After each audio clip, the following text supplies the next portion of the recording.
If the J-20 stealth fighter is so amazing, then why is China buying Russia's Su-35? Even as China is publicly showing off its new Chengdu J-20 stealth fighter at the Zhuhai Air Show for the first time, Beijing is continuing its efforts to acquire advanced Russian fighters. Indeed, while a pair of J-20s garnered the attention of the world's media, the Russian government quietly announced that it has started work on building 24 Sukhoi Su-35 flanker fighters for the Chinese People's Liberation Army Air Force, PLAF. China signed a contract for the delivery of 24 Su-35s in November 2015 worth at least $2 billion.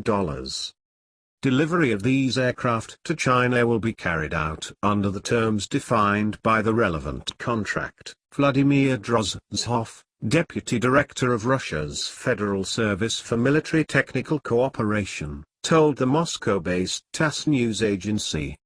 We are now carrying out the execution of the first phase of our contractual obligations. As such, Russia is expected to deliver 4 Su-35s to the Chinese People's Liberation Army Air Force before the end of the year. The remaining Su-35 are expected to be delivered within the next 3 years. But given the Kremlin's previous experiences with selling China advanced technology, Moscow has insisted on agreements to secure Russian intellectual property on board the Su-35. In previous years, the Chinese reverse-engineered older versions of the flanker into the Shenyang J-11, J-15 and J-16 series of aircraft. Despite whatever agreement Beijing might have signed with Moscow, the Chinese are almost certainly interested in the Su-35 to harvest its technology. While the current configuration of the J-20 externally resembles a genuine fifth-generation fighter in several respects, China remains woefully lacking in engine and mission systems avionics technology. The Su-35 afterburning turbofans, phased array radar and electronic warfare suite are likely of high interest to Beijing. Indeed, China has not perfected its indigenous WS-10 engines for its flanker clones, let alone come close to finishing development of the next generation WS-15 engines it would need for the J-20. The WS-15 engines is currently thought to be in a ground testing phase with flight trials set to begin on an Ilyushin Il-76 sometime in the future.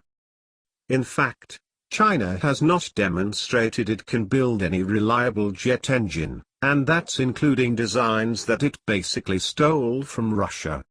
Indeed, the J-20 currently appears to be powered by twin Russian-built Saturn AL-31F engines found on the Sukhoi Su-27 and its many Chinese knockoffs. The addition of the Russian-built AL-41F-1S series engines might provide a solution to Beijing's engine woes. There are indications that the J-20 carries an active electronically scanned array radar, AESA. Allegedly, the J-20 would be fitted with a Type 1475 KLJ-5 radar, which is supposedly being tested on a China test flight establishment on Tupolev 204. However, there is no way to confirm that information because the Chinese People's Liberation Army Air Force isn't all that forthcoming about sharing information concerning its developmental projects. However, Russian radar technology is generally believed to be ahead of China's, and it is certainly possible Beijing could glean valuable technical insights from the air by sea.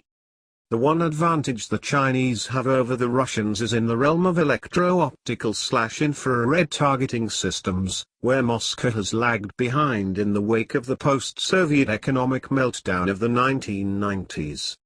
Indeed, the J-20 does appear to have an electro-optical targeting system mounted under the nose, which could be the Beijing A-Star Science and Technology EOTS-89. But there is no publicly and reliable data available about the performance of that sensor. It is very likely it does not match the performance of American or Israeli systems. Certainly, the J-20 does represent a leap forward for the Chinese defense aerospace industry. One day, China will be able to develop and build its own jet engines as well as create world-class mission systems avionics, especially given the investment Beijing continues to make into the defense aerospace sector. However, that day is not today.